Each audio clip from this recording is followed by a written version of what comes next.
আজকে দুনিয়াতে যত ধরনের অশান্তি চলতেছে এর পিছনে একমাত্র কারণ হলো আজকে আমরা আল্লাহকে ভয় করি না। যদি আল্লাহকে ভয় করতাম, আমার দ্বারা কোনোদিন আল্লাহর হুকুম লঙ্ঘন করা, আমার দ্বারা কোনোদিন মানুষের ক্ষতি করা, আমার দ্বারা কোনোদিন রাষ্ট্রের এক পয়সা নষ্ট করা, আমার দ্বারা কোনোদিন অন্যকে কষ্ট দেওয়া, আমার দ্বারা কোনোদিন আল্লাহর রসুলের কোনো সুন্নাহ ছাড়া, আমার দ্বারা কোনোদিন দ্বীন এবং ইসলাম এবং কি সামাজিক মানুষের ক্ষতি হয়, এই ধরনের কোনো কাজ করা কোনোদিন সম্ভব হতো না। সম্মানিত উপস্থিতি, আমি আপনাদের খেদমতে কুরআনুল কারীমের সূরার সিরিয়ালে 59 নম্বর সিরিয়ালের সূরা, পারার দিক থেকে 28তম পারা, সূরার নাম হলো সূরাতুল হাসর। সূরা হাসরের সর্বশেষ রুকু 18 নম্বর আয়াত, এই আয়াতে কারিমা তিলাওয়াত করেছি। সর্বশেষ রুকুর সর্বপ্রথম আয়াত সূরা হাসরের 18 নম্বর আয়াত। তিলাওয়াতকৃত আয়াতের ভিতরে আল্লাহ পাক রব্বুল আলামিন ঈমানদার মুমিন মুসলমানদেরকে ডাক দিয়ে দুটি কাজের নির্দেশ করেছেন। দুটি নির্দেশ করেছেন, মূলত দুটি নির্দেশিত বস্তু একই। নির্দেশ করেছেন এক আয়াতে আল্লাহ কয়বার? দুইবার। শুধু তাই নয়, আল্লাহ পাক রব্বুল আলামিন ঈমানদার নারী এবং পুরুষদেরকে কালামে হাকিমের ভিতরে 7 জায়গায় ঈমানদার বলে ডাক দেওয়ার পর আল্লাহ পাক রব্বুল আলামিন এই একই বিষয়ের নির্দেশ করেছেন। আপনারা কি আলোচনা বুঝতেছেন? আমি আপনাদেরকে একটু দেখাই, আপনারা খেয়াল করবেন। সর্বপ্রথম কুরআনুল কারীমের সূরাতুল ফাতিহা, এর মাধ্যমে কুরআনুল কারীম শুরু হয়েছে। এরপরে সূরাতুল বাকারা, 2 নম্বর সিরিয়ালের সূরা, সবথেকে বড় সূরা। এই সূরার 278 নম্বর আয়াতে কারীমা আল্লাহ বলেন, ইয়া আইয়ুহাল্লাযীনা আমানুত্তাকুল্লাহ ওয়াদারু মা বাকিয়া মিনার রিবা ইন কুনতুম মুমিনিন। আছে না নাই? ইয়া আইয়ুহাল্লাযীনা আমানুত্তাকুল্লাহ, এক। 2 নম্বর, এর পরের সূরা 3 নম্বর সিরিয়ালের সূরা, সূরা আলে ইমরান, 102 নম্বর আয়াত, ইয়া আইয়ুহাল্লাযীনা আমানুত্তাকুল্লাহ হাক্কা তুকাতিহি ওয়া লা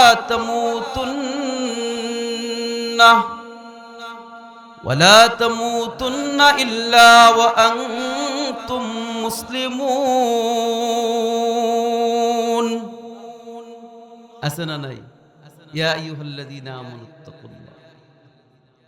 এরপরে আসেন সূরাতুল মাইদা, 35 নম্বর আয়াত, ইয়া আইয়ুহাল্লাযীনা আমানুত্তাকুল্লাহ ওয়াবতাগু ইলাইহিল ওয়াসিলা ওয়াজাহিদু ফি সাবিলিহি লাআল্লাকুম তুফলিহুন। কয়টা গেল? এরপরে আসেন 10, 11, 2 পারা মিলে সূরা, সূরাতুত তাওবা, 119 নম্বর আয়াত, ইয়া আইয়ুহাল্লাযীনা আমানুত্তাকুল্লাহ ওয়া কুনু মা'আস সাদিকিন।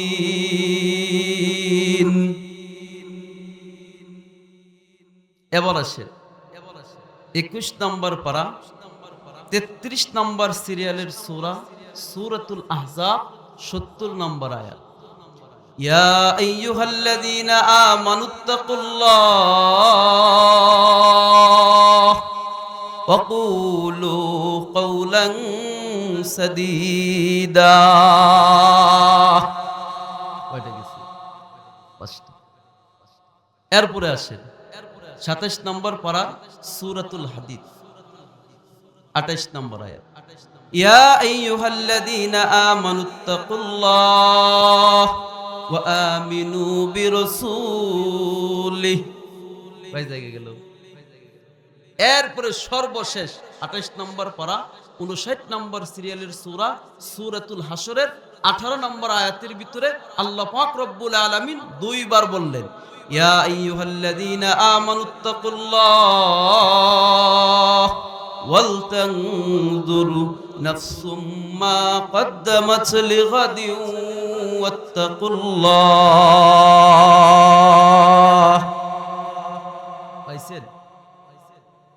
আল্লাহ পাক রব্বুল আলামিন আহকামুল হাকিমিন, যে আল্লাহ পাক রব্বুল আলামিন গোটা দুনিয়ার আমি এবং আপনি সহ যা কিছু আছে সব কিছু যিনি সৃষ্টি করেছেন, কুরআনুল কারীমের মতো কিতাবের ভিতরে এক বিষয় এত বারবার বলা, একবার বলাই তো ঈমানদার মুমিন মুসলমানদের জন্য মানার জন্য যথেষ্ট। এরপরও আল্লাহ ইয়া আইয়ুহাল্লাযীনা আমানু বলে ঈমানদার মুমিন মুসলমানদেরকে সম্বোধন করে 7 আয়াতের ভিতরে নির্দেশ করলেন। শুধু তাই নয়, এছাড়াও কুরআনুল কারীমের বিভিন্ন বিধিবিধান সম্মিলিত আয়াতগুলোর পরে আল্লাহ পাক রব্বুল আলামিন বলেন আত্তাকুল্লাহ ফাত্তাকুল্লাহ। বলেন তো এই বিষয়টির গুরুত্ব কম না বেশি? কম না বেশি? শুধু তাই নয়, হাদিসে পাকের ভিতরে আসছে, মুসনাদে আহমদ ইবনে হাম্বল, সুনানে আবি দাউদ, সুনানে তিরমিজি এবং সুনানে ইবনে মাজাহ, এই 4 কিতাবের ভিতরে রওয়ায়াত পাওয়া যায়। সুনানে ইবনে মাজার 6 নম্বর পৃষ্ঠার ভিতরে এই হাদিস হযরতে ইরবাস ইবনে সারিয়া রাদিয়াল্লাহু তাআলা আনহু সূত্রে বর্ণিত। ওয়ানিল ইরবাজ ইবনে সারিয়া রাদিয়াল্লাহু তাআলা আনহু আন্নাহু ক্বাল সাল্লা বিনা রাসূলুল্লাহ সাল্লাল্লাহু আলাইহি ওয়াসাল্লাম যাতা ইয়াউমিন فأقبل علينا بوجهه فوعظنا موعظة بليغة زرفت منها العيون وجلت منها القلوب. فقال رجل يا رسول الله كأن هذه موعظة مودع فأوصنا يا رسول الله. قال رسول الله صلى الله عليه وسلم أوصيكم بتقوى الله. হাদিসে পাকের ভিতরেও পাওয়া যায়, পয়গম্বর বিশ্বনবী সাল্লাল্লাহু আলাইহি ওয়াসাল্লাম একদিন সাহাবায়ে কিরামদের মাঝে ওয়াজ করলেন। নবীজির ওয়াজের ধরন কেমন ছিল? নবীজির ওয়াজ নসিহতের কারণে পয়গম্বর সাল্লাল্লাহু আলাইহি ওয়াসাল্লামের নসিহতে সাহাবায়ে কিরাম বলেন, আমাদের চক্ষু অশ্রুসিক্ত হলো, অন্তরের ভিতরে কম্পন সৃষ্টি হলো। উপস্থিত একজন ব্যক্তি বলে উঠল, ইয়া রাসূলুল্লাহ কান্না হাযিহি মাউইযাতু মুআদ্দিন, ওগো আল্লাহর নবী, আজকের আপনার নসিহত তো বিদায় নসিহতের মতো হলো, কাজেই ফাউসিনা ইয়া রাসূলুল্লাহ, আপনি আমাদেরকে বিশেষ কোন নসিহত করুন। আল্লাহর নবী বললেন, উসিকুম বিতাকওয়াল্লাহ, আমি তোমাদেরকে আল্লাহকে ভয় করার নসিহত করতেছি। দেখেন আল্লাহ পাক রব্বুল আলামিন কালামে হাকিমের ভিতরে বারবার একটি কথা বললেন। নবীজি সাল্লাল্লাহু আলাইহি ওয়াসাল্লামকে সাহাবায়ে কেরাম যখন বিশেষ নসিহত করতে বললেন, নবীজি সাল্লাল্লাহু আলাইহি ওয়াসাল্লাম বললেন, উসিকুম বিতাকওয়াল্লাহ। আল্লাহ পাক রব্বুল আলামিন বারবার বললেন কালামে হাকিমের ভিতরে, নবীজি সাল্লাল্লাহু আলাইহি ওয়াসাল্লাম বিশেষ নসিহত করতে গিয়ে বললেন, উসিকুম বিতাকওয়াল্লাহ। আজকে সমাজের ভিতরে, আমাদের ভিতরে এই গুণ না থাকার কারণেই দুনিয়াতে যত ধরনের সমস্যা আর যত ধরনের অশান্তি, একমাত্র কারণ হলো আমাদের ভিতর থেকে আল্লাহ পাক রব্বুল আলামিনের ভয় দূরীভূত হয়ে গেছে। আমরা আল্লাহকে ভয় করা ছেড়ে দিয়েছি। আল্লাহকে ভয় করা ছেড়ে দেওয়ার কারণেই আজকে দুনিয়াতে যত ধরনের অশান্তি চলতেছে, এর পিছনে একমাত্র কারণ হলো আজকে আমরা আল্লাহকে ভয় করি না। যদি আল্লাহকে ভয় করতাম, আমার দ্বারা কোনোদিন আল্লাহর হুকুম লঙ্ঘন করা, আমার দ্বারা কোনোদিন মানুষের ক্ষতি করা, আমার দ্বারা কোনোদিন রাষ্ট্রের এক পয়সা নষ্ট করা, আমার দ্বারা কোনোদিন অন্যকে কষ্ট দেওয়া, আমার দ্বারা কোনোদিন আল্লাহর রসুলের কোনো সুন্নাহ ছাড়া, আমার দ্বারা কোনোদিন দ্বীন এবং ইসলাম এবং কি সামাজিক মানুষের ক্ষতি হয়, এই ধরনের কোনো কাজ করা কোনোদিন সম্ভব হতো না। বর্তমান সময়ে এই জিনিসের ওয়াজ এবং নসিহত সব থেকে বেশি হওয়ার দরকার। কারণ হলো, একটা সময় তো এমন ছিল, অনেক গুনাহ এমন ছিল যেই গুনাহগুলো অনেকের ক্ষেত্রে অনেকের দ্বারা কোনোদিন করা সম্ভব হতো না। আজকে ওই শ্রেণীর মানুষের দ্বারাও, জাতির 1 নম্বর স্তরের মানুষের মাধ্যমেও এমন এমন গুনাহ করা সম্ভব যা আজ থেকে 20 বছর আগের মানুষ কোনোদিন কল্পনাও করতে পারতো না। কথা বলেন ঠিক না বেঠিক? সম্মানিত উপস্থিতি, এটা মামার বাড়ির মোয়া নয়। শীতের সিজনে লাড্ডু বলে, লাড়ু বলে, মোয়া বলে এক এক এলাকায়, যে রাত্রে মামা বাজার থেকে ক্রয় করে নিয়ে আসছে, সকালে মামি হাতে ধরাইয়ে দিল, নানি হাতে ধরাইয়ে দিল, আর খাইলাম আর শেষ হয়ে গেল। বিষয়টা এমন নয়। আল্লাহ পাক রব্বুল আলামিন দুনিয়াতে আমাদেরকে সৃষ্টি করেছেন। আল্লাহ পাক রব্বুল আলামিন আমাদেরকে নির্দেশ করেছেন, আয় বান্দা, আমি আল্লাহকে ভয় করো। আল্লাহ পাক রব্বুল আলামিন এই কথা বারবার বললেন। এই কথা আল্লাহ পাক রব্বুল আলামিন বলেই শেষ করেন নাই। আল্লাহকে ভয় করলে আল্লাহ পাক রব্বুল আলামিন বিনিময়ে মানুষকে কি দিবেন? কালামে হাকিমের ভিতরে বিভিন্ন জায়গায় আল্লাহ তাআলা এই ফজিলত বর্ণনা করলেন। সুবহানাল্লাহ। একজন মানুষ যখন আল্লাহকে ভয় করতে থাকবে, আল্লাহ বিরু একজন মানুষের আল্লাহর কাছে কত দাম, কত মূল্যায়ন, কত মর্যাদা। কুরআনুল কারীমের 28 নম্বর পারা, সূরাতুত তালাকের 2 নম্বর আয়াতের শেষ 3 নম্বর আয়াতের শুরু, আল্লাহ বলেন, ওমান ইয়াত্তাকিল্লাহা ইয়াজআল লাহু মাখরাজা ওয়া ইয়ারযুকহু মিন হাইসু লা ইয়াহতাসিব। আল্লাহ বলেন, বান্দা, তুমি যদি আমি আল্লাহকে ভয় করো, যেই ব্যক্তি আল্লাহকে ভয় করবে, মানুষ দুনিয়াতে চলার পথে বিপদ আপদ মুসিবত আসতে পারে কি পারে না? আল্লাহ বলেন, যে আমি আল্লাহকে ভয় করবে, ওই ব্যক্তির বিপদ আপদ মুসিবত থেকে মুক্তির পথ আমি আল্লাহ করে দিব। ওয়ারযুকহু মিন হাইসু লা ইয়াহতাসিব। আল্লাহ বলেন, ওই ব্যক্তিকে আমি আল্লাহ এমন জায়গা থেকে রিজিকের ফয়সালা করব যা সে কোনোদিন কল্পনাও করতে পারে না। আচ্ছা বলেন, দুনিয়ার জন্য আজকে মানুষ আমরা পাগল। দুনিয়ার জন্য সন্তান বাবার মাথায় আঘাত করতে দ্বিধাবোধ করে না, ভাই ভাইয়ের মাথায় আঘাত করতে দ্বিধাবোধ করে না। এই দুনিয়াতে মানুষ বিপদ আর মুসিবত, হুজুর একটু দোয়া করবেন, অস্থির পেরেশান অবস্থায় কত মানুষ রয়েছে, অথচ আল্লাহ বলতেছেন, ও বান্দা, তুমি যদি আমি আল্লাহকে ভয় করে চলতে পারো, আমি আল্লাহর ভয় তোমার ভিতরে ঢুকাতে পারো, তুমি মুসিবতে পড়তে দেরি হবে, তোমার কাছে বিপদ আসবে, তোমার কাছে সংকটময় অবস্থা তৈরি হবে, আমি আল্লাহ নিজ জিম্মাদারিতে তোমাকে সেই বিপদ থেকে মুসিবত থেকে মুক্ত করে দিব। আল্লাহর ওয়াদা পছন্দ হয় না। আসলে তো আমার আসল জায়গায় সমস্যা, এই মানুষ সমস্যা। আজকে একজন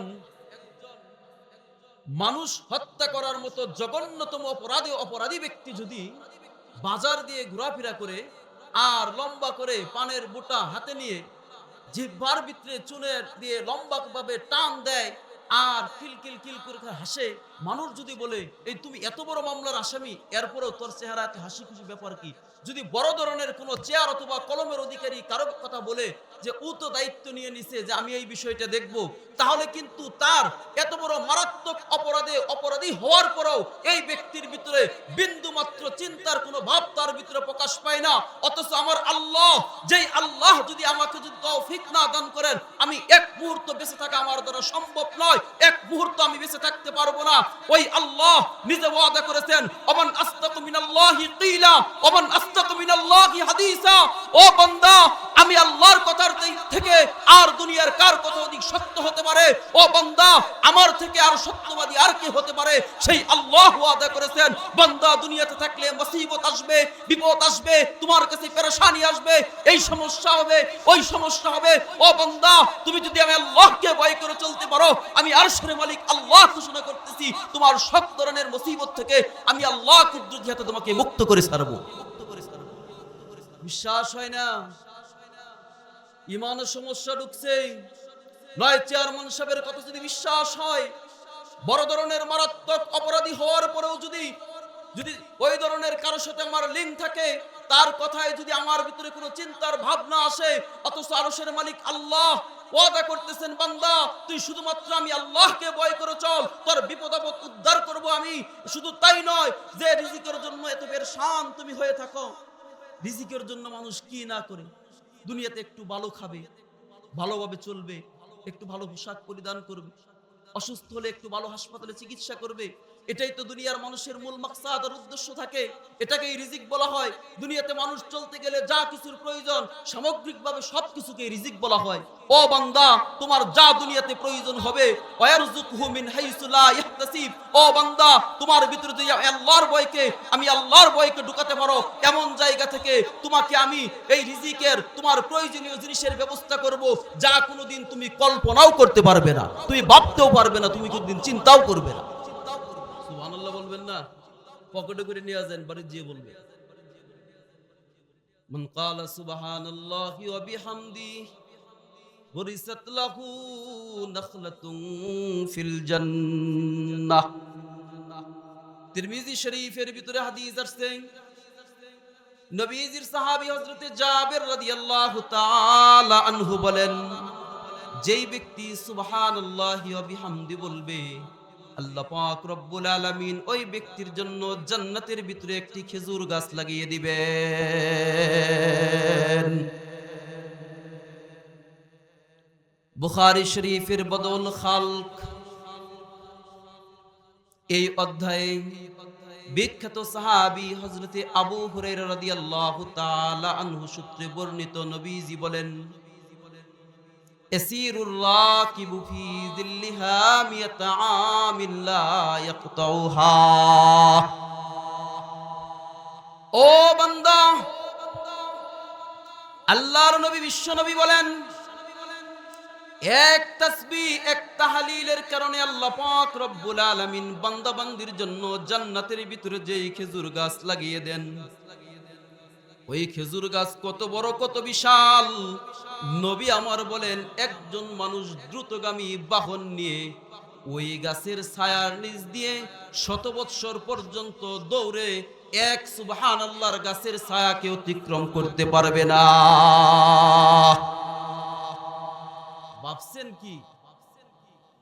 ভাবছেন কি হায়াতের গোটা জিন্দেগি আমানত,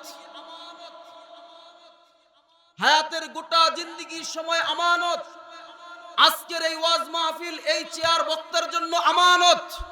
বক্তা যদি এখান থেকে বাশির এবং নাজিরের কথা না বলে কুরআন এবং সুন্নাহর বিভিন্ন কোনো কথা যদি বলে থাকে, ওই বক্তা কিয়ামতের ময়দানে দেখবে তার বুড়ি সে হাতে নিয়ে ঘুরতেছে আর তার জিহ্বা আগুনের কেচি দ্বারা কাটা হইতেছে। উপস্থিত জনতা বলবে, তোমার ওয়াজ নসিহত শুনছি, তোমার ওয়াজ নসিহত শুনে নামাজ পড়েছি, দাড়ি রেখেছি, এই করেছি সেই করেছি, ও বক্তা আজকে তোমার এই অবস্থা কেন? বক্তা বলবে, আমি তো নিজে তোমাদেরকে বলতাম, আমি নিজে আমল করতাম না, অথবা আমার তো তোমাদের দৃষ্টি আকর্ষণ করা এবং মানুষকে আমার দিকে আকৃষ্ট করা আমার উদ্দেশ্য ছিল। মানুষ কিভাবে আমার দিকে আকৃষ্ট হয়, আমার দাওয়াত কিভাবে বৃদ্ধি পায়, আমার চাহিদা সমাজে কিভাবে বৃদ্ধি পায়, এই উদ্দেশ্য ছিল। এজন্য আজকে আমি এই জায়গায় আসছি। গোটা দুনিয়ার সব কিছু আমানত। মুসলমান, দুনিয়াতে চলা এত সহজ নয়। এমনি এমনিতেই হায়াতের জিন্দেগি অল্প কিছুদিন সময় আল্লাহ দুনিয়ার কোনো মানুষকে জানান নাই। এই অল্প কয়েকদিন জিন্দেগির ভিতরে অনাদি অনন্তকালে তো বিশাল জান্নাতের ব্যবস্থা আল্লাহ করে রেখেছেন। যা বলতেছিলাম, কোন মানুষ যদি আল্লাহর ভয় তার ভিতরে ঢুকাতে পারে, কুরআনুল কারীমের সূরাতুত তালাকের 2 নম্বর আয়াতের শেষ আর 3 নম্বর আয়াতের শুরুতে আল্লাহ বললেন, বিপদ আপদ মুসিবত আসবে, আমি আল্লাহ কুদরতিভাবে তোমাকে মুসিবত থেকে উদ্ধার করে দিব। বান্দা, তোমার দুনিয়াতে চলার পথে যত কিছুর প্রয়োজন হবে, আমি আল্লাহ তোমাকে এমন জায়গা থেকে ব্যবস্থা করে দিব যা তুমি কোনোদিন বান্দা কল্পনাও করতে পারো না। শুনেন, মুস্তাদরাকে হাকিম, তাফসীরে কুরতুবী এবং যে সকল মুফাসসিরানে কেরামগণ হাদিসের মাধ্যমে তাফসীর করেছেন, অনেক কিতাবের ভিতরে পাওয়া যায়। আউফ ইবনে মালিক আল-আশজাঈ রাদিয়াল্লাহু তাআলা আনহু, নবীজির একজন সাহাবী। আউফ ইবনে মালিক আল-আশজাঈ রাদিয়াল্লাহু তাআলা আনহু একদিন নবীজিকে বললেন, ইয়া রাসূলুল্লাহ, ওগো আল্লাহর নবী, ইন্নাল মুশরিকিনা কদ আসাররা ইবনি, মুশরিকরা আমার ছেলেকে বন্দী করে ফেলেছে। এই দিক থেকে সংসারের ভিতরে দারিদ্রতা এসে গেছে, অন্য দিক থেকে ফাফাজিয়াতিল সন্তানের মা তো এই বিষয়ে খুব পেরেশানগ্রস্ত, খুব চিন্তিত। কি বলেন? দুশমনরা যদি সন্তানকে বন্দী করে ফেলে, সন্তানের মা কি আনন্দে ঘুমাবে না চিন্তিত হবে? চিন্তিত। ভালো করে বুঝবেন। এই দিক থেকে সংসারের ভিতরে অভাব চলতেছে, আবার সন্তানকে শত্রুপক্ষ মুশরিকরা বন্দী করে ফেলেছে। মা চিন্তিত, কেমন মুসিবতের ভিতরে পড়েছে। ওগো আল্লাহর নবী, হামা তা'মুরুনি, আপনি আমাকে কি নির্দেশ করেন? নবীজি সাল্লাল্লাহু আলাইহি ওয়াসাল্লাম সবকিছু শোনার পরে বলতেছে, ওয়াউফ ইবনে মালিক, ইত্তাকুল্লাহ, এক নাম্বার তুমি আল্লাহকে ভয় করতে থাকো। আসবির, তুমি সবর করো। ওয়া আমরুকা ওয়া ইয়াহা আন তাস্তাকসিরা মিন কওলি লা হাওলা ওয়ালা কুওয়াতা ইল্লা বিল্লাহ। ওয়াউফ ইবনে মালিক, আল্লাহকে ভয় করো, সবর করো, তাওয়াক্কুল করো।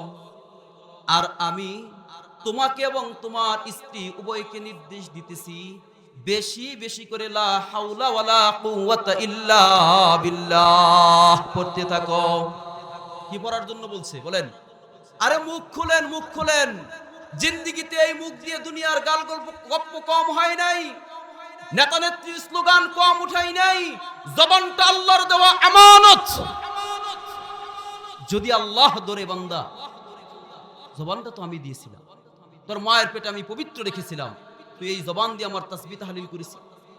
বলেন লা হাওলা, বলেন বলেন লা হাওলা ওয়ালা কুওয়াতা ইল্লা বিল্লাহ।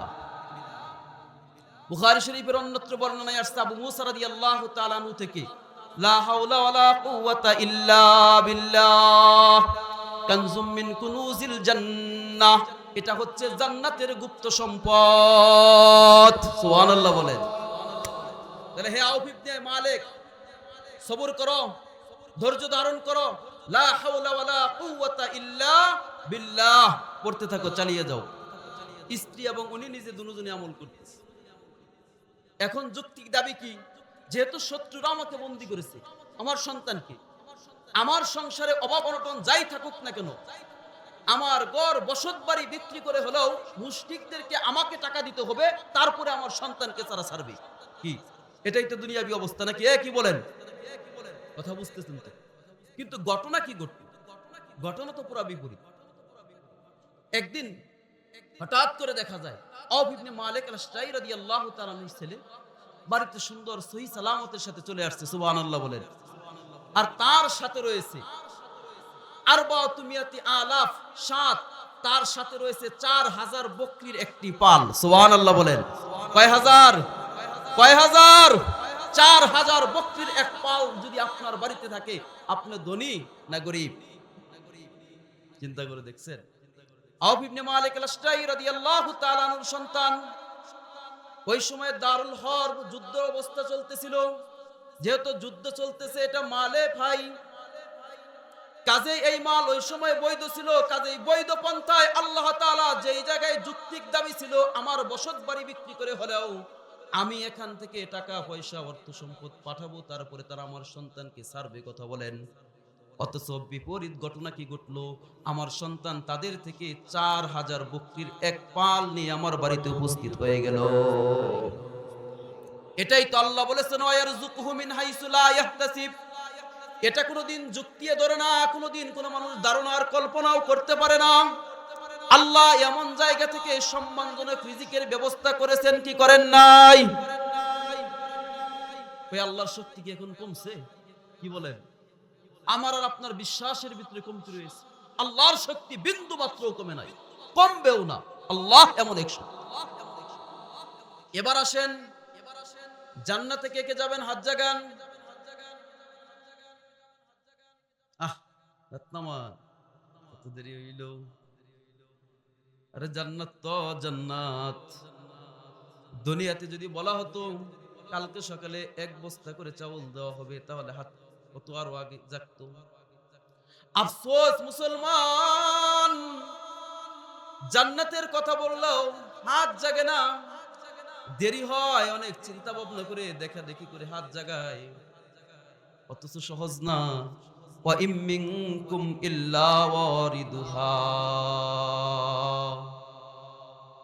ওয়া ইম মিনকুম ইল্লা ওয়ারিদুহা কানা আলা রাব্বিকা হাতমান মাকযিয়া সুম্মা নুনাজ্জিল্লাযীনা ইত্তাকাউ ওয়া নাযারুয যালিমিনা ফীহা জিসিয়্যা। শুধু মুসলমান নয়, দুনিয়াতে যত ধর্মাবলম্বী লোক রয়েছে প্রত্যেকেই তাদের আপন আপন পরিভাষায় জান্নাতে যেতে চায়, কথা বলেন ঠিক না বেঠিক? সবাই জান্নাতে যেতে চায়।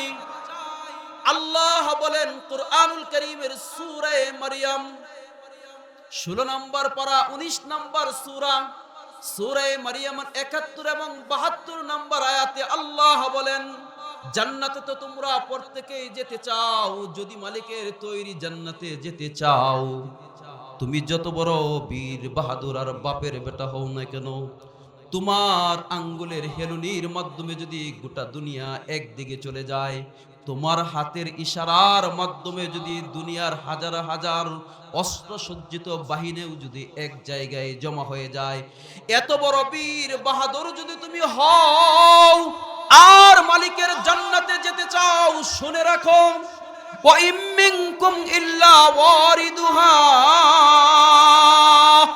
অবশ্যই অবশ্যই তোমাকে একটি পুল পার হতে হবে। পুল পার হওয়ার পরে ওই পুলের ওপারে হচ্ছে মালিকের জান্নাত। কি বুঝলেন? আপনাদের এই টাঙ্গাইল ডিস্ট্রিক্ট, টাঙ্গাইল হয়ে কেউ যদি ওইদিকে উত্তরবঙ্গে বা ওইদিকে রাজশাহী, কুষ্টিয়া, খুলনা ওইদিকে যেতে চায়, যমুনা ব্রিজ, যমুনা সেতু পার হতে হবে কি হবে না? সড়ক পথে হতে হবে, পার হতে হবে। দুনিয়ার স্বাভাবিক নিয়ম হলো, যেই নদীর উপরে যেই সেতু বা ব্রিজ করা হয়, ওই নদীর নামে ওই সেতু বা ব্রিজের নাম হয় যমুনা। নদীর উপরে যেই সেতু তার নাম হলো যমুনা সেতু। দক্ষিণবঙ্গের মানুষের ভাগ্যের মুখ খুলছে কোন সেতু? এ কথা বলেন। পদ্মা সেতু। কর্ণফুলী নদীর উপরে যেই সেতু তার নাম হলো কর্ণফুলী সেতু। এটাই দুনিয়ার নিয়ম। দুনিয়ার যেই নদীর উপরে যেই ব্রিজ করা হয় ওই নদীর নামে ওই ব্রিজের নাম। দুনিয়ার ব্রিজ করা হয় ইট বালি রড সিমেন্ট আর পানির সাহায্যে, আর ওই ব্রিজের নিচে থাকে পানি। কিন্তু তোমাকে আমাকে যেই ব্রিজ পার হয়ে মালিকের জান্নাতে যেতে হবে, বলতে পারেন হুজুর পার হয়ে যাব পদ্মা সেতু কত পার হলাম, যমুনা তো আমাদের জেলায় অর্ধেক করছে, কত পার হইলাম, পার হয়ে যাব। কি বলেন? পার হয়ে না না না, দুনিয়ার নদীতে থাকে পানি, আর যেই নদী পার হয়ে আমাকে জান্নাতে যেতে হবে, যেই নদীর উপরে সেই ব্রিজ হবে, ওই নদীর নাম হলো জাহান্নাম। দুনিয়ার নদীতে থাকে পানি, ওই নদীতে থাকবে আগুন। তা আবার কেমন? বুখারী শরীফের বদুল খালকের ভিতরে হাদিস আসছে, বিখ্যাত সাহাবী হযরতে আবু হুরায়রা রাদিয়াল্লাহু তাআলা আনহু সূত্রে বর্ণিত, নারুকুম জুজউম মিন ৭০ জুজআম মিন নারি জাহান্নাম, তোমাদের কাছে যেই আগুন আছে তা হলো জুজউন, একটি মাত্র অংশ। একটি অংশ কিসের থেকে? কয় জাহান্নামের থেকে। কয় কত গুণ থেকে? মিন ৭০, ওই জাহান্নামের ৭০ ভাগের ১ ভাগ হলো তোমাদের গোটা দুনিয়াতে। গোটা দুনিয়াতে যেই পরিমাণ আগুন আছে সবকে একত্রিত করলে যা হবে, সব মিলে যা হবে তা হলো জাহান্নামের ৭০ ভাগের ১ ভাগ। এর উপরে আবার একদিন, ২ দিন, ৩ দিন নয়। তিরমিজি শরীফের ভিতরে রওয়ায়াত পাওয়া যায়, উকিদা আলাইহা আলফা সানা, গোটা দুনিয়ার সমস্ত আগুন যা আছে সব হলো জাহান্নামের ৭০ ভাগের ১ ভাগ। এই আগুনকে আবার পুরা ৭০ ভাগকে একত্রিত করার পরে যা হবে তার উপরে ১০০০ বৎসর প্রজ্বলিত করার পর আগুনের অবস্থা এমন হলো হাত্তাহ মাররাত, নবীজি বলেন আগুন এবার রক্তিম আকার ধারণ করলো। সুম্মা উকিদা আলাইহা আলফা সানা, এরপরে আবার ১০০০ বৎসর প্রজ্বলিত করার পর আগুনের অবস্থা হলো হাত্তা বিয়াদ্দাত, এবার আগুন থেকে সাদা দোয়ার মতো শুধু দেখা যায়। পয়গম্বর বিশ্বনবী বলেন সুম্মা উকিদা আলাইহা আলফা সানা, এরপর আবার ১০০০ বৎসর প্রজ্বলিত করার পর ফাইয়াল আন সাউদা ও মুসলিমা, আমাবস্যার রাতের থেকেও বেশি অন্ধকার। জিসরুন মামদুদুন আলা মাতনি জাহান্নাম আদাত মিনাশ শার ওয়া হাদ্দু মিনাস সাইফ, আর এই পুলটি হবে এমন হবে চুল থেকেও চিকন, দাঁড়ালো তরবারির থেকেও দাঁড়ালো। শুধু তাই নয়, আবার আমাবস্যার রাতের থেকেও অন্ধকার থাকবে এই পুল পার হওয়ার সময় অবস্থাটা। এই অবস্থাতে এই পুল পার হওয়ার মতো ক্ষমতা কার রয়েছে? যদি কেউ হুঁচট খেয়ে পড়ে যায় তাহলে নিচে কোথায় পড়বে? কথা বলেন, কথা বলেন, কোথায়? জাহান্নাম। কি বুঝলেন? খুব তো সহজ। আল্লাহ বলেন তোমাকে অবশ্যই এই পুল পার হতে হবে। দুনিয়াতে বিকল্প পথ থাকে, বিকল্প রাস্তা দিয়ে পার হওয়া যায়। আল্লাহ বলেন এখানে বিকল্প কোনো রাস্তা নেই, পথ নেই, অবশ্যই তোমাকে পার হতে হবে। কানা আলা রব্বিকা হাতমাম মাকুজিয়া, এটা তোমার রবের চূড়ান্ত সিদ্ধান্ত। সুম্মা নুনাজ্জিল্লাযীনা আত্তাকাউ, আল্লাহ বলেন আমি নিজে এই পুল পার করাবো কাকে? সুম্মা নুনাজ্জিল্লাযীনা আত্তাকাউ, যারা আমি আল্লাহকে ভয় করবে ওদেরকে আমি আল্লাহ কুদরতি হাতে এই পুল পার করার ব্যবস্থা করে দিব। চিন্তা করে দেখছুন, সাধারণ কোনো বিষয় নয়। আজকে দুনিয়াতে আমাদের ভিতরে আল্লাহর ভয় না থাকার কারণে বাড়ির পিছনে মসজিদ, মুয়াজ্জিন দিনে ৫ বার ডাক দিয়ে আল্লাহর বরত্বের কথা বলে, নবীজির রিসালাতের সাক্ষী দিয়ে, আল্লাহর তাওহীদের সাক্ষী দেওয়ার পর হাইয়া আলাস সালাহ বলে ডাক দেয়। এরপরও আমি মসজিদে এসে মালিকের কুদরতি পায়ে ২টি সিজদা দেওয়ার তৌফিক আমার হয় না। কারণ কি? আমার ভিতরে মালিকের ভয় নাই। যদি ভয় থাকতো তাহলে আমার দ্বারা অনেক কষ্টকর কাজও অনেক সহজ হয়ে যেত। আল্লাহ এজন্য কালামে হাকিমে বার একটি কথা বলেন, বান্দা আমি আল্লাহকে ভয় করো। আল্লাহকে যদি বান্দা ভয় করে চলতে পারে, যেই ব্যক্তি আল্লাহ বিরু মুত্তাকি হয়ে যাবে, গোটা দুনিয়ার সব কিছুই তার জন্য হয়ে যাবে। সুবহানাল্লাহ। তার কোনো চিন্তা নাই, তার কোনো পেরেশানি নাই। আল্লাহ পাক রব্বুল আলামিন বিপদ আপদ এবং মুসিবতে পড়তে দেরি হবে, বিপদ আপদ আর মুসিবত থেকে তাকে উদ্ধার করতে দেরি করবেন না। আল্লাহ পাক রব্বুল আলামিন তিলাওয়াতকৃত আয়াত ছিল সূরা হাশরের 18 নম্বর আয়াতে প্রথম বলছেন ইত্তাকুল্লাহ, আমি আল্লাহকে ভয় করো। এরপরে হলো ওয়াল তানজুর নাফসুম মা কদ্দামাত লিগাদিন ওয়াত্তাকুল্লাহ,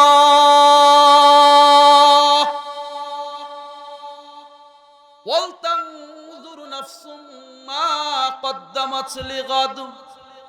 ও দুনিয়ার মানুষ, বান্দা এবং বান্দি, প্রতিটি নফসের জন্য উচিত হলো আজকের এই দুনিয়া থেকে আগামীকালের জন্য সে কি অগ্রে প্রেরণ করতেছে। আজকের এই দুনিয়া, আগামীকাল কি? কিয়ামত। আজ দুনিয়া, আগামীকাল কিয়ামত। তাহলে আজকের এই দুনিয়া থেকে আগামীকালের জন্য কি অগ্রে প্রেরণ করবে? আল্লাহ পাক রব্বুল আলামিন কিয়ামতকে আগামীকাল বললেন। তাফসীরের কিতাবের ভিতরে পাওয়া যায়, এর মাধ্যমে আল্লাহ এখানে তিনটি ইঙ্গিত করেছেন। কয়টি? এক নম্বর হলো আজকের পরে আগামীকাল খুব কাছাকাছি। দুনিয়াতে যদি কেউ কোনো বিষয়ে কাউকে কোনো তারিখ করে যদি বলে কাল দিয়ে দিব, কবে দিব? আগামীকাল। তাহলে যে মেজাজের মানুষ হোক না কেন সবাই মেনে নিতে বাধ্য। এর দ্বারা এক নম্বর ইঙ্গিত হলো আজকের পরে কাল যেমন কাছাকাছি, কিয়ামত ঠিক বেশি দূর নয়, কিয়ামত খুব নিকটবর্তী। দুই নম্বরের ইঙ্গিত হলো আজ আর কাল এক দিনের সম্পর্ক, পরকাল হিসেবে এক কিয়ামতের দিন হবে 50,000 বৎসর। কতদিন? 50,000 বৎসর একদিন। তাহলে এই দুনিয়া 50,000 বৎসর পর্যন্ত এমন ভাবে স্থায়ী থাকবে, চন্দ্র সূর্য সবকিছু, এই গ্যারান্টি কিন্তু দুনিয়ার কোনো মানুষ দিতে পারবে না। কথা বলেন ঠিক না বে ঠিক? দিতে পারবে? দিতে পারবে? তাহলে কিয়ামতের একদিন 50,000 বৎসর পরকাল, আর এই দুনিয়া এই 50,000 বৎসর পর্যন্ত স্থির থাকবে, এই গ্যারান্টি দুনিয়ার কেউ দিতে পারবে না। তাহলে ওই হিসেবে একদিন তো আল্লাহ অনেক বলে ফেলছেন। কি বলেন? অনেক হয়েছে না? তিন নম্বরের ইঙ্গিত হলো যদি দুনিয়ার স্বাভাবিক নিয়ম থাকে, কিয়ামত না হয়, আজকের পর কাল যেমন সুনিশ্চিত, আজকের পরে কাল সুনিশ্চিত, ঠিক তদ্রূপ আল্লাহ গাদ বলে আগামীকাল বলে এটা বুঝাইছেন। কিয়ামত ঠিক তদ্রূপ সুনিশ্চিত একদিন হবে তো হবে। তিন ইঙ্গিত পাইলেন। আল তানজুরু নাফসুম মা কদ্দামাত লিগাদিন ওয়াত্তাকুল্লাহ। আজকে আমার আর আপনার এই ভাবনা নেই আজকের এই দুনিয়া থেকে আগামীকালের জন্য কি অগ্রে প্রেরণ করে গেলাম। অথচ দেখেন দুনিয়াতে এক নম্বর স্তরের মানুষ যারা ছিলেন, আম্বিয়া আলাইহিমুস সালাতু ওয়াস সালামদের আখিরাতের ফিকির কেমন ছিল। আবু বকর সিদ্দিক রাদিয়াল্লাহু তাআলা আনহু নবীজি সাল্লাল্লাহু আলাইহি ওয়াসাল্লামকে বলেন, অদশিবিতা, ওগো আল্লাহর নবী, আপনি তো বুড়া হয়ে গিয়েছেন। পয়গম্বর ডাক দিয়ে বলেন, শাইয়াবাতনি হুদুন ওয়াল ওয়াকিয়াতু ওয়াল মুরসালাত ওয়া আম্মা ইয়াতাসাআলুন ওয়া ইদাশ শামসু কুওয়িরাত। তিরমিজি শরীফের হাদিসের ভিতরে পাওয়া যায়, নবী বলেন, আবু বকর, আমি বুড়া হই নাই। কিয়ামতের আলোচনা যেই সূরাগুলোর ভিতরে বেশি বেশি হয়েছে, এই সূরাগুলোর নাম নিয়ে নবী বলেন, এই সূরাগুলো আমাকে বুড়া বানিয়ে দিয়েছে। চিন্তা করছেন? নবী আগে পিছে সব গুনাহ মাফ, এরপরও নবীজি পরকাল নিয়ে তো ভাবলেন। নবীজি বলতেছেন, আবু বকর, আমি বুড়া হই নাই। কিয়ামতের এই ভয়াবহ আয়াতগুলো আমাকে, কিয়ামতের এই অবস্থা আমাকে বুড়া বানিয়ে দিয়েছে। নবীর আখিরাতের ফিকির। আর আমরা দিনটা 24 ঘন্টা এমন কোনো গুনাহ নাই করি না, অথচ আমাদের পরকালের কোনো ভাবনা নেই, কোনো চিন্তা নেই, কোনো নবীজি সাল্লাল্লাহু আলাইহি ওয়াসাল্লামের পরে উম্মতের ভিতরে সোনালী যুগের এক নাম্বার স্তরের মানুষ হলো হযরতে সাহাবায়ে কেরাম রিদওয়ানুল্লাহি তাআলা আলাইহিম আজমাইনগণ। সাহাবায়ে কেরাম রিদওয়ানুল্লাহি তাআলা আলাইহিম আজমাইনদের ভিতরে এক নম্বরের ব্যক্তি হলো হযরতে আবু বকর সিদ্দিক রাদিয়াল্লাহু তাআলা আন। কথা বলেন, কি বলেন? নাম শুনছেন? হ্যাঁ, আবু বকর সিদ্দিক রাদিয়াল্লাহু তাআলা আন। আল্লাহর নবী বিশ্ব নবী সাল্লাল্লাহু আলাইহি ওয়াসাল্লাম তিরমিজি শরীফের ভিতরে বর্ণনা আসছে হযরত আবু বকর সিদ্দিক রাদিয়াল্লাহু তাআলা আনহুকে ডাক দিয়ে বলেন, আন নবী হুরায়রা রাদিয়াল্লাহু তাআলা আনহু আন্নাহু قال قال رسول الله صلى الله عليه وسلم قال رسول الله صلى الله عليه وسلم ما لأحد عندنا يد إلا وقد كافينا ما خلا أبا بكر وإن عندنا يدا يكافئه الله يوم القيامة ما نفعني مال أحد قط ما نفعني مال أبي بكر لو كنت متخذا خليلا لاتخذت أبا بكر خليلا ألا وإن صاحبكم خليل الله। নবীজি বলেন, আমার এই নবুয়তের জিন্দেগি পরিচালনা করতে গিয়ে যেইভাবে সাহায্যের হাতকে আমার দিকে সম্প্রসারিত করে দিয়েছিল, প্রত্যেকের হক আমি দুনিয়া থেকে কামা হাক্কু পরিপূর্ণ আদায় করেছি। মা খালা আবা বকরিন, আবু বকরের হক আমি আদায় করতে পারিনি। ওয়া ইন্না ইনদানা ইয়াদান, তার হাত রয়েছে ইকাফিহুল্লাহু ইয়াউমাল কিয়ামা। নবীজি বলেন, আবু বকরের এই ঋণ আল্লাহ নিজে কিয়ামতের দিন পূর্ণ করে দিবেন। এই ব্যক্তির নাম কি? আবু বকর সিদ্দিক রাদিয়াল্লাহু তাআলা। কোথায় আছে? ওয়া নবী হুরায়রা রাদিয়াল্লাহু তাআলা আনহু আন্নাহু قال قال رسول الله صلى الله عليه وسلم من أصبح منكم اليوم صائما। মুসলিম শরীফের ভিতরে হাদিস আছে, নবীজি একদিন বললেন, আজকে কি রোজা অবস্থায় দিন করেছো? ওয়ালা আবু বকরিন আনা, আবু বকর সিদ্দিক রাদিয়াল্লাহু তাআলা আনহু বললেন, আমি আজকে রোজা অবস্থায় দিন করেছি। قال ফামান তাবিয়া মিনকুমুল ইয়াউমা জানাজাতান, আজকের এই দিনে কে কোন ব্যক্তি কোন মুসলিম ভাইয়ের জানাজায় উপস্থিত হয়েছিল? ক্বালা আবু বকরিন আনা, আবু বকর সিদ্দিক রাদিয়াল্লাহু তাআলা আনহু বললেন, আমি।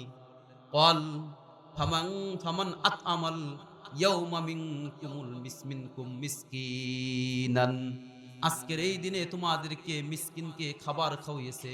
ক্বালা আবু বকরিন আনা, আবু বকর সিদ্দিক রাদিয়াল্লাহু তাআলা আনহু বললেন, আমি। ক্বাল ফামান আদা মিনকুমুল ইয়াউমা মারিদান, আল্লাহর নবী বললেন, আজকে কোন ব্যক্তি এমন আছো, কোন একজন মুসলিম রোগীকে সেবা শুশ্রূষা করার জন্য তার কাছে হাজির হয়েছিলে? ক্বালা আবু বকরিন আনা, আবু বকর সিদ্দিক রাদিয়াল্লাহু তাআলা আনহু বললেন, আমি। নবীজি বললেন, মাজতামানা ফি ইমরিইন ইল্লা দাখালাল জান্নাহ, যেই ব্যক্তির ভিতরে এই গুণগুলো একত্রিত হবে ওই ব্যক্তি জান্নাতে প্রবেশ করবে। পয়গম্বর সাল্লাল্লাহু আলাইহি সাল্লাম একদিন বললেন, জান্নাতের 8 দরজা দিয়ে যেই শ্রেণীর নেক কাজ করবে তাদেরকে ডাকবে, আহলে সালাত যারা তাদেরকে ডাকবে নামাজের দরজা দিয়ে, রোজাদারদেরকে রাইয়ান নামক দরজা দিয়ে ডাকা হবে, এমন ভাবে মুজাহিদদেরকে জিহাদের দরজা দিয়ে ডাকা হবে। এমন ভাবে যখন নবীজি বয়ান করতেছেন, আবু বকর সিদ্দিক রাদিয়াল্লাহু তাআলা আনহু বলে উঠলেন, মা আলা মান দুইয়া মিন তিলকাল আবওয়াব মিন যুরুরাতিন ওগো আল্লাহর নবী, এমন কি কোনো ব্যক্তি আছে যে ওয়াহাল ইদআ আহাদুন মিন তিলকাল আবওয়াবি কুল্লিহা, ওগো আল্লাহর নবী, এক দরজা দিয়ে প্রবেশ করলে তো কেউ জান্নাতে প্রবেশ করেই ফেললো, তাহলে এমন কি কোনো ব্যক্তি আছে যাকে জান্নাতের সব দরজা দিয়ে ডাকবে? সব দরজা দিয়ে ডাকার তো কোনো প্রয়োজন নেই। তবে ওগো আল্লাহর নবী, আছে কি এমন কোন ব্যক্তি যাকে জান্নাতের সব দরজা দিয়ে ফেরেশতারা ডাকবে, আসো আসো, আমাকে দিয়ে তুমি প্রবেশ করো? পয়গম্বর বললেন, আরজু আং তাকুনা মিনহুম। আবু বকর, আমি আশা রাখি তোমাকে জান্নাতের সকল দরজা দিয়ে ডাকা হবে।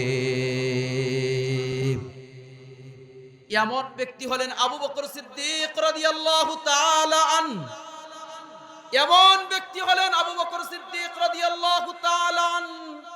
আম্মা জান আয়েশা সিদ্দিকা রাদিয়াল্লাহু তাআলা আনহা বলেন, বাইনা রাসূলুল্লাহ সাল্লাল্লাহু আলাইহি ওয়াসাল্লাম ফি হিজরি ফি লাইলাতিন দাহিয়াতিন। একদিন আলোক উজ্জ্বল রজনী, আকাশ ভর্তি তারকারাজি, এমন সময় পয়গম্বর সাল্লাল্লাহু আলাইহি ওয়াসাল্লামের মাথা মোবারক আমার কুলে। আমি নবীজিকে বললাম, হাল ইয়াকুনু লি আহাদিম মিনাল হাসানাত আদাদু নুজুমিস সামা। ওগো আল্লাহর নবী, আকাশে অসংখ্য গণিত তারকারাজি, আপনার উম্মতের ভিতরে এমন কোন ব্যক্তি আছে নাকি আকাশের নক্ষত্র পরিমাণ যার নেক হবে? সুবহানাল্লাহ বলবেন না? নবীজি সাল্লাল্লাহু আলাইহি সাল্লাম বললেন, ক্বালা নাআম উমর। নবীজি বললেন, হ্যাঁ, উমরের নেক হলো আকাশের নক্ষত্ররাজি সমপরিমাণ। আম্মা জান আয়েশা সিদ্দিকা রাদিয়াল্লাহু তাআলা আনহা বললেন, ফাআইনা হাসানাতু আবি বকরিন। ওগো আল্লাহর নবী, তাহলে আবু বকরের নেক কোথায়? আবু বকরের নেক কোথায়? নবীজি বলেন, ইন্নামা জামিউ হাসানাতি উমর কা হাসানাতিন ওয়াহিদাতিন মিন হাসানাতি আবি বকর ওয়া আয়েশা। আকাশের নক্ষত্ররাজি পরিমাণ নেক হলো আবু বকরের, আর এই উমরের, আর উমরের সমস্ত নেকগুলো হলো আবু বকরের একটি নেকের সমপরিমাণ। কি বুঝলেন? এমন জলিলুল কদর সাহাবী ছিলেন ইনারা, অথচ এদের বক্তব্য হলো আবু বকর সিদ্দিক রাদিয়াল্লাহু তাআলা আনহু যখন রাস্তা দিয়ে যেতেন, কোথায় তৃণলতা দেখলে তা উঠিয়ে বলতেন, ইয়া লাইতানি লাউ কুনতু হাযিকিত তাবিনা। হায়রে আবু বকর, তুই যদি এই খড়কুটার তৃণলতা হইতি, কতই না তোর জন্য মঙ্গল হতো। তোর তো কিয়ামতে কবরে হিসাব দিতে হইতো না। উমরে ফারুক রাদিয়াল্লাহু তাআলা আনহুর মতো এত শান আর মানওয়ালা সাহাবী, যেই উমরের ব্যাপারে নবীজি বলেন, লাউ কানা বাদি নাবিয়্যুন লাকানা উমর। তিরমিজি শরীফ এবং আবু দাউদের ভিতরে আব্দুল্লাহ ইবনে উমর রাদিয়াল্লাহু তাআলা আনহুমা সূত্রে বর্ণিত, আল্লাহর নবী বলেন, ইন্নাল্লাহা জাআলা ওয়া ফি রিওয়ায়াতিন ওয়াদাআল হাক্কা আলা লিসানি উমর। আল্লাহ সত্য এবং যথাযথ কথা উমরের জবানে রাখেন, এরপরে উমর তা প্রকাশ করেন। উকবা ইবনে আমির রাদিয়াল্লাহু তাআলা আনহু সূত্রে বর্ণিত, আল্লাহর নবী বিশ্ব নবী বলেন, লাউ কানা বাদি নাবিয়্যুন লাকানা উমর। আমার পরে আল্লাহ কাউকে নবুয়তি দান করলে সেই নবী হইতো উমর। হযরতে আলী কাররামাল্লাহু ওয়াজহু বলেন, মা কুন্না নুবিদু আন্না সাকিনাতা তানফিকু আলা লিসানি উমর। রাওয়াহুল বাইহাকী ফি দালাইলিন নবুওয়া। আলী রাদিয়াল্লাহু তাআলা আনহু বলতেন যে আমাদের তো ধারণা ছিল, আমরা ধারণা করতাম যে উমরের জবানে ফেরেশতা জিবরাইল বসিয়া বসিয়া কথা বলতে থাকে। এমন সাহাবী উমর হওয়ার পরেও উমরে ফারুক রাদিয়াল্লাহু তাআলা আনহু বলেন, ইয়া লাইতানি লাউ লাম তালিদনি উম্মি। হায় উমর, তোমাকে যদি তোমার মা প্রসব না করতো। মানুষ আশরাফুল মাখলুকাত এই হিসেবে নিজেকে ছোট মনে করে নয়, বরঞ্চ তাদের আখিরাতের ভাবনাটা কেমন ছিল, তাদের আফসোস আর আফসোস, আমি মানুষ হইছি, কবরে আমাকে সওয়ালের জবাব দিতে হবে। কিয়ামতের ময়দানে মালিকের সামনে দাঁড়িয়ে আমার জিন্দেগির প্রতিটি মুহূর্ত, আমার প্রতিটি উপার্জন এবং ব্যয় সব কিছু মালিকের সামনে একদিন হিসাব দিতে হবে, এই ভয় আর আখিরাতের ফিকিরে তাদের হাল তার অবস্থা ছিল এমন। যাই হোক, এবার আসেন আরেকটু পিছনের দিকে যাই। তা হচ্ছে, তাহলে জান্নাতে তো যাব সবাই, আমরা ওয়াদা করছি না? তাহলে জান্নাতে যদি যেতে চাই তাহলে পুল তো পার হতে হবে। পুল পার হওয়ার জন্য সহজ একটি উপকরণ আপনাদের সামনে এখন পেশ করব, যা মুহাদ্দিসিনে কেরাম আল মুসান্নাফ ইবনে আবি শাইবা, আত-তারগীব ওয়াত-তারহিব, মুসনাদ ইবনে শিহাব সহ বহু হাদিসের কিতাবের ভিতরে রওয়ায়াত আছে। এই হাদিসের আলোকে আমরা জান্নাতে যাওয়ার জন্য সহজ একটি পথ, এবং এই পথ শোনার পরে আমাদের যার যার এখানে যারা উপস্থিত আছি, আমরা প্রত্যেকেই যদি ইচ্ছা করি তাহলে প্রত্যেকেই এই পথ এই জায়গা থেকেই অবলম্বন করে এই আমল আর এই কাজ এখান থেকেই করে মাহফিল থেকে ইচ্ছা করলে উঠতে পারবো। রাজি আছেন কি নাই কথা বলেন? যাইতে হবে তো জান্নাতে। তাহলে কি জান্নাতে যাওয়ার জন্য যদি এখানে যদি নবীজি যদি বলেন, নবীজির কথা তো আমরা বিশ্বাস করি, কি বলেন? বিশ্বাস করি না? তাহলে নবীজি যদি বলেন তাহলে অবশ্যই এই নবীজির কথা কি 100% সত্য। তাহলে আমরা এখান থেকে করাও আমাদের জন্য সহজ এবং সম্ভব।